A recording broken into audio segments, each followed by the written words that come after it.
CM Punk has reportedly told All Elite Wrestling he wants to return the company and laid out multiple scenarios in which he'd be happy to return to, including possibly working with the Elite. Dax Harwood has spoken about why FTR decided to re-sign with AEW. Kenny Omega is not booked for an upcoming AAA show, and there's an interesting reason as to why.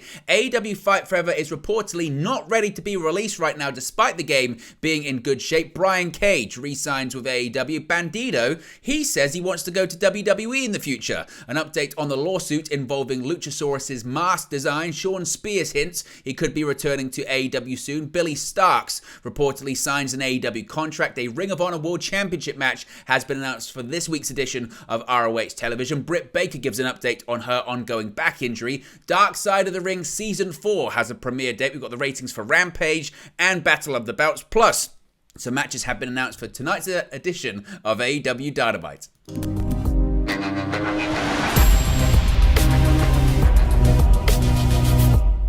Hey guys, welcome back to Wrestling News 365. Hope everyone is doing very well. As always, there are plenty of news stories to get into in the world of All Elite Wrestling. Let's start off talking about who else but CM Punk. Big news regarding the former two-time AEW World Champion this evening. And the big story is CM Punk wants to come back to wrestling, and he has told, according to the latest reports from Sean Ross Sapp from Fightful Select, that he wants to come back to AEW. He has communicated this with the company as well. Now, Fightful Select has reported numerous times on Punk, quote, still having the wrestling bug, in addition to Steve Kern's book making him miss pro wrestling. But in an update, Fightful Select has learned that CM Punk has communicated repeatedly to All Elite Wrestling he wants to come back.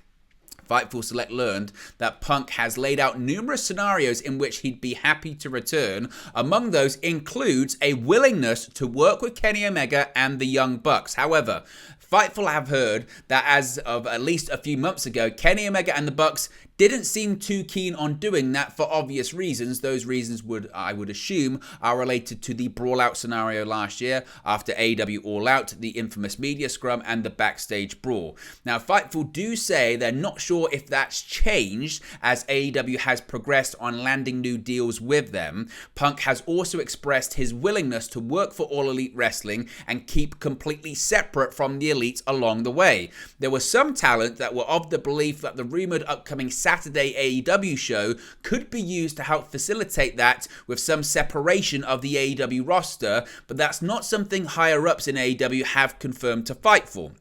In addition, Fightful have been told that Punk has been open to working elsewhere, though they're not sure if that means within the AEW universe, if you will, for other brands such as Ring of Honor, or if it means for the likes of other companies that aren't AEW related, such as WWE, or of course one of their business partners like New Japan Pro Wrestling. Now, AEW star and one half of the AEW World Tag Team Champions, Dax Harwood, has been pushing the idea of CM FTR versus the Elite for All In at Wembley Stadium, but Fightful haven't heard if there has been any specific progression on that. Dax did say during the recent interview with Fightful that he's in constant contact with CM Punk, and just to add a little bit more to this as well, it's quite interesting because, as I mentioned, Dax Howard's been talking quite a lot recently. He's been doing interviews. He's got his podcast. Obviously, when it comes to Punk, there had been a story that a return had been agreed in principle. Dave Meltzer reported that, but then that whole status got thrown up in the air because of CM Punk's infamous deleted Instagram story, the heat with Jon Moxley, the heat with Chris Jericho, etc. So no one really knows, but according to the latest reporting from Fightful and Sean Ross Sapp, Punk has several times said to AEW he wants to return. Now, Dark Perosu Flocion has also shared a quote from Dax Harwood about Punk's thoughts about an AEW return, noting that Punk does miss wrestling. Harwood said, quote, "I talk to Punk almost every day and Punk misses wrestling." That's your headline. Punk misses wrestling and Punk wants to come back. He wants to give back to the fans. He wants to get back to wrestling, so I'll leave it at that. In a previous interview, Harwood has called for Punk to return to finish his story. Another report recently indicated that the majority of the locker room didn't want Punk to come back. Again, whether or not that's something that isn't completely true, whether that is something that has changed, the big story as of tonight is that CM Punk has communicated to AEW that he wants to return and has laid out multiple scenarios in which he would be willing to return. That includes working with the Elites, that includes staying separate from the Elites, and also working elsewhere, but we don't really know what the elsewhere is. Of course, if we do get any more details on this, of course, we'll let you know. Certainly interesting that this news has come out on a Wednesday, and very, very interesting that certainly the news has come out as we get closer to a big summer of AEW events that include All In at London's Wembley Stadium and also All Out, which hasn't been confirmed as of right now, but there had been rumors it could take place at the United Center in Chicago. Now, we spoke about Dax Harwood. Of course, FTR are the new AEW World Tag Team Champions. They're sticking around with AEW, and Dax Harwood has provided insight on FTR's decision to re-sign with All Elite Wrestling. On the April 5th edition of AEW Dynamite, FTR put their AEW careers on the line for a shot to win the AEW World Tag Team Championships against the Guns, with Dax Harwood and Cash Wheeler coming out victorious. Following their victory, Dax Harwood explained their decision to stay in AEW and not return to WWE in a recent interview. Speaking on his FTR podcast with Matt Coon, Harwood explained why FTR re-signed with the promotion and provided more insight into their decision. He said, quote, "As I've said a million times, never did I want a bidding war between WWE and AEW or to play one side against the other. I appreciate everyone that reached out to me through other, no pun intended, endeavors or avenues. They were interested in having us back, wanted to have us back, said they made a mistake in letting us go. For me, Cash, Maria, his wife Finley, his daughter, the best course of action for us was to stick around in AEW. Noting that travel and legacy were something that All Elite Wrestling gave them that WWE couldn't afford them on the same level, Dax Harwood said, quote, "Yes, we have re-signed with AEW. If you think Vince has officially been back in charge since right before WrestleMania, if you think that we put pen to paper as soon as that happened and Tony made us all the adjustments as soon as that happened, I don't know if you understand how business or contracts works. If you think we went into the building Wednesday night with no contract signed and said, we're not going to sign unless you give us the belts, you're so short-sighted. I said on the podcast months ago, we knew what we wanted to do and everything was getting fine-tuned. We knew way before Vince came back in charge that what was going to happen. Yes, we have re-signed with AEW. Harwood continued on to explain how he felt working in WWE under Vince McMahon and the difference in working in AEW, saying, quote, "I felt that working for Vince, I was just a number. Vince has taught his minions underneath him into thinking everyone is replaceable and everyone is just an object, and he places these objects where he wants to. We're not. Maybe in wrestling we are objects, but wrestling should be just a percentage, a small percentage of what your life is. For better or for worse, that's how Vince runs his business. I was just a number, just an object to Vince. To Tony, I am a human being. He cares about me, my feelings, my family. Working for someone like that obviously is going to make our decision much easier when comparing and contrasting to a person who just has us as a number." So FTR are sticking around. The question is, will CM Punk be rejoining them in AEW very soon? Now, switching gears to Kenny Omega, who I guess is kind of related to all of this, given that he was involved in the situation at AEW All Out. Kenny Omega has had a strong relationship with AAA, as does AEW. Lucha Libre AAA Worldwide Booker Conan, though, has revealed that Kenny Omega was unable to work for the promotion while still negotiating with AEW. Omega is currently not booked for the AAA Triple Mania 31 slated for April 16. Interestingly, AEW star Swerve Strickland is set to compete in the four-way main event for the AAA Mega Championship. It seems odd that Omega would not be part of this match, considering the AEW star hasn't received a title rematch after relinquishing the gold in 2021 and has since defeated the champion El Hijo del Vikingo in non-title action. Speaking on House of Wrestling, Conan noted that Omega was unavailable to him when booking the show as his future with AEW was uncertain. Assuming that Omega has now signed a new deal with AEW, Conan said, quote, "Well, originally we were going to bring in Omega, but he was still negotiating with AEW and he wasn't sure if he was going to stay or not, so we couldn't commit. He didn't want to commit to our show until he signed, so that was out the window. After that, we asked for a couple of people from AEW, they weren't available, and then we asked for another guy and he was hurt. So basically is Swerve, who I have no problem with because he may not have the name value of the other people, but he's an incredible wrestler. I was with him in Lucha Underground. I'm assuming he's re-signed. I never really asked him. But there are plans for him in the future, so I'm thinking he already signed, you know. He wasn't sure if he was going to stay, and WWE was talking with him, so we couldn't get him to commit. So Conan's saying that maybe because he's now available to AAA in the future, he may possibly have signed a new AEW contract. Of course, if we get any more details on that, of course, we'll let you know here on the channel as soon as possible. One person that has re-signed is Brian Cage. We're going to get to him shortly, but we've got to talk about AEW Fight Forever first because the video game continues to be delayed for various reasons, and it's not ready just yet. Is it ready? Isn't it ready? Well, the AEW Fight Forever video game isn't ready for release despite being in a good state, according to THQ's Nordics community manager. Recent reports and updates for the upcoming AEW console video game have suggested that the game is close to being released. Dave Meltzer, in a recent Wrestling Observer newsletter, stated that the game was basically ready and just had to sort the release date and promotional material for said release date. However, THQ Nordics Global Senior Community Manager, Zydes, has now publicly refuted this report on his Twitter account and on a Twitch stream. Elaborating on where the game is in relation to its release from the perspective of someone who works for the publishing company, he stated, quote, "For a publisher, the game is not ready, it's not finished until it's released," basically. A lot of people are having a massive problem understanding that, which is kind of sad because it kind of creates this thing that everybody now suddenly believes. Oh my god, these guys lied. No, they didn't.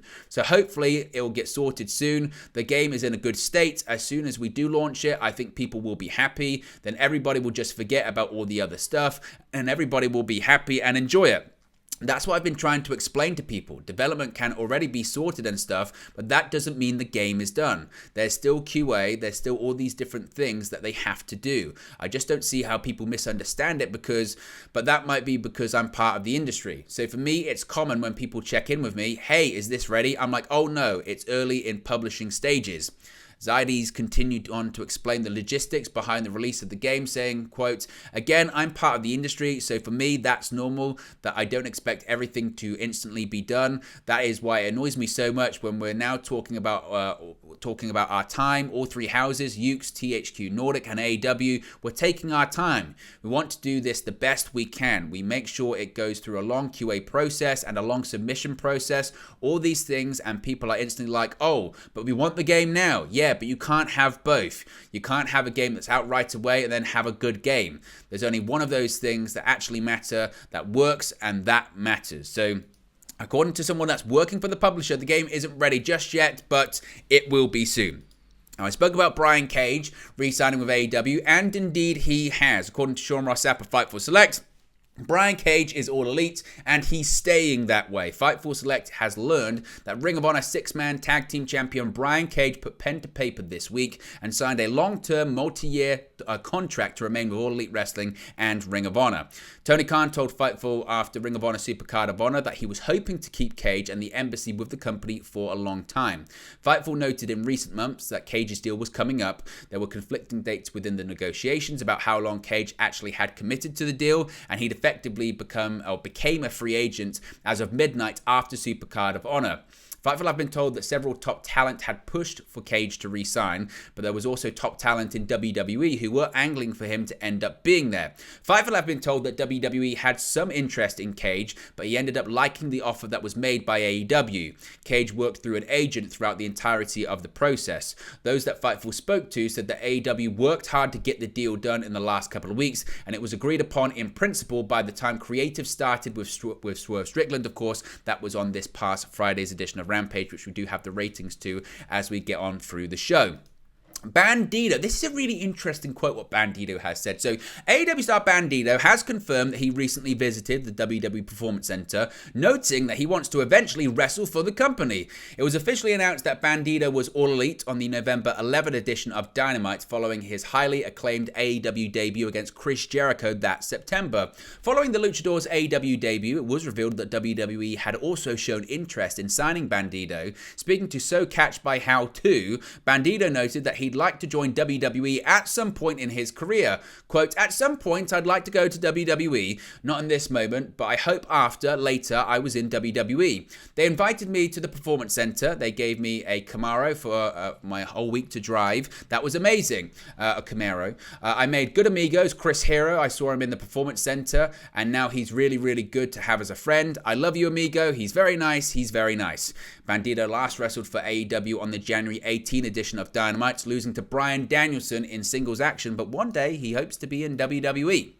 Now, Luchasaurus came back to AEW television last week, but the man behind the character, unfortunately, is still stuck in court. WrestleNomics is reporting that attorneys for Austin Mattelson, aka Luchasaurus, have submitted a motion to dismiss the complaints filed by Composite Effects, or CFX, over Mattelson's use of their Viper silicone mask design, citing CFX attorneys' inability to prove substantial similarity between the Viper silicone mask and the Luchasaurus design. According to the motion, the addition of horns, as well as the fact that the Luchasaurus mask covers considerably less of the wearer's body, as the Viper mask covers the entire head and extends to the shoulders, make the design distinct from CFX's initial design. Mattelson's attorneys also note that as different as the initial Luchasaurus mask is, the third design, known as the larger mask, contains even more distinctions. There is currently no word on whether the dismissal will be granted. CFX's case against Mattelson states that CFX designed the initial Luchasaurus mask for Mattelson in December of 2016, which specifically states the design would be modified, or a modified version of CFX's Viper silicone mask. CFX claims that Mattelson did not have the rights to make merchandise featuring the mask design, which Mattelson and CFX modified to add horns in March 2019, just months before AEW signed Mattelson and began running events. According to the lawsuit, CFX, AEW, and Mattelson tried to come to a licensing agreement after Mattelson signed with the company. CFX and AEW reportedly began communications in 2021 over a new mask design for Mattelson that was eventually abandoned due to the iconic nature of the initial design CFX made for Mattelson. CFX began asking Mattelson and AEW to stop using the mask design in 2022 after AEW allegedly approached a different mask maker about making a mask with a design similar to CFX's. But as of right now, no real movement on it. Again, there's been this motion to dismiss, but as of right now, we don't know if that's going to be granted or not. Could Shawn Spears be returning to AEW television soon? Well, a hint has suggested maybe, just maybe. Spears last wrestled for AEW during the October 13, 2022 Rampage taping, teaming with FTR to face off against Bishop Khan, Brian Cage, and Toa Leona in his first match since May 2022. With Spears returning to the ring last month at the Wrestle Pro Fest show, it has been heavily speculated that we'll soon see Spears inside of an AEW ring once again. The chairman has now hinted that he could be returning to AEW TV soon, following a segment on last week's edition of AEW Dynamite. On the April 5th edition of the show, Ricky Starks was attacked by Juice Robinson and former IWGP World Heavyweight Champion Jay White, who has since signed with the company. Starks has now shared a photo from this segment to Twitter. Spears replied to this asking, "Need some help, good looking." So maybe, just maybe, we could see Shawn Spears make his return to AEW TV soon and align himself with Ricky Starks. Speaking of signings recently, there's a new AEW signing. According to an AEW announcer, one of independent wrestling's rising women's stars is 18-year-old prodigy Billie Starks. Starks has made several AEW-related appearances in recent months, including a number of matches on Dark, matches on Ring of Honor television, and even a TBS Championship match against Jade Cargill on last weekend's Battle of the Belt 6 show on TNT. It appears as though we may see a lot more from Starks on AEW programming in the future, as Tony Schiavone revealed on the latest episode of the What Happened When podcast that Starks has officially signed with AEW. The graphic announcing Starks as All Elite has yet to be posted though. When AEW signed 16-year-old Nick Wayne, his deal was done where he would not be able to wrestle for the company until he turned 18-year-olds, which will happen in July. His first match in AEW has already been set. He's going to be facing Swerve Strickland. Starks isn't the only young women's wrestler to recently sign with the company, as the company only recently confirmed that Sky Blue was All Elite, despite many appearances for the company. So apparently, Billie Starks indeed has signed a brand new AEW contract. Switching gears to Ring of Honor, and a match has been announced for this week's edition of Ring of Honor Television. On the April 13 edition of Ring of Honor TV, Claudio Castagnoli will put his Ring of Honor World Championship gold on the line against Metalik. Ring of Honor shared the following preview for the match on Twitter, saying, "Watch Ring of Honor on Honor Club Thursday. Claudio Castagnoli puts his Ring of Honor World Championship on the line against the unpredictable Metalik. Metalik made his Ring of Honor debut at Final Battle in December 2022, losing to Jeff Cobb in singles action. Since then, Metalik has picked up several tag team victories on Ring of Honor television. Of course, he's a former WWE superstar, but certainly it's going to be interesting to see him face off against Claudio Castagnoli this week on ROH TV. Now, some people have been asking about Britt Baker. During the first episode of AEW All Access, Dr. Britt Baker, DMD, was seen receiving treatment for a back injury. As previously reported, Baker has mentioned that the injury has been getting worse, but is still manageable. Speaking on Casual Conversations with the Wrestling Classic, the former AEW Women's World Champion shared an update on her injury, stating that she's being proactive with the doctor despite not being out on the shelf. Britt said, quote, "No, I'm not on the shelf, not to the point where I can't wrestle or anything, but we're definitely being proactive with the doctor. I'm getting an MRI, so I have to get a shot to be able to wrestle. We are getting a new MRI this week just to make sure everything's okay, because our medical team, they will never let you work if it's not safe. I have to say that first and foremost, but I'm very stubborn and I want to wrestle as much as possible. Even if I'm not going to wrestle, I'm going to be at work." Which again, some could argue is a bit of a hint, a bit of a shade throwing to Thunder Rosa, because that's exactly what Britt Baker has criticized Thunder Rosa for. Now, Dark Side of the Ring officially has a premiere date for its upcoming Season 4. A new season of Dark Side of the Ring has been announced in 2019. Vice TV premiered a documentary series entitled Dark Side of the Ring, which focused on the controversial subjects and events within the realm of professional wrestling. For 3 seasons, the show has become a popular series among fans and has helped them learn more about various stories from within the business. On Tuesday, the Dark Side of the Ring account announced that Season 4 of the show will premiere on Tuesday, May 30th at 10 p.m. Eastern Time, with a tweet that reads, quote, "We're back. Season 4 premieres May 30 at 10 p.m. on Vice TV. The teaser trailer on the announcement shows images of some of the subjects for the upcoming season. From the teaser, Chris Candido and Sonny, Magnum TA, Abdullah the Butcher, and Marty Jannetty will be explored with the upcoming season, but I'm sure more people will be also highlighted during Season 4 of the show. Let's get into some ratings. First, for AEW Rampage this past Friday night on TNT. According to Brandon Thurston of WrestleNomics, Rampage drew 503,000 viewers. This is actually up from the March 31st edition that drew 340,000 viewers. This is the highest total viewership for the program since the January 13 episode. In the key 18 to 49 demographic, Friday's show scored a 0.17 rating. This is also up from the week prior that scored a 0.10 rating. AEW ranked number 6 on cable in the demo for the night. This is the highest demo rating for the show since December 23rd, 2022, which again isn't bad for AEW Rampage, it must be said. Still not great, but it's much better than what they were doing previously. Now, following that, of course, was Battle of the Bouts, the 6th edition of the show, Battle of the Bouts 6, and viewership information for that has also been revealed per Brandon Thurston of WrestleNomics. Battle of the Bouts 6 drew 415,000 viewers, which is also up slightly from the Battle of the Bouts 5 special on January 6 that drew 409,000 viewers. This is the highest total viewership for the Friday night time slot for the Battle of the Bouts special. In the key 18 to 49 demographic, Friday special scored a 0.14 rating. This is also up from the previous special that scored a 0.11 rating. AEW Battle of the Bouts ranked number 12 on cable in the demo for the night as well. The episode featured the Lucha Brothers defeating Powerhouse Hobbs and QT Marshall to retain the Ring of Honor World Tag Team Championships in the main event.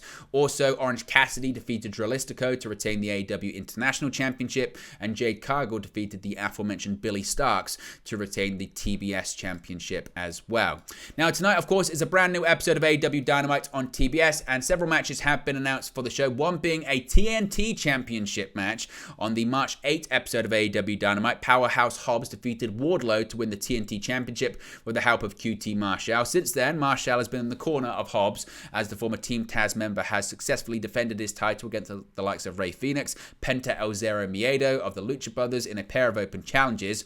Hobbs and Marshall, as I mentioned, came up short in their quest to become Ring of Honor World Tag Team Champions this past weekend.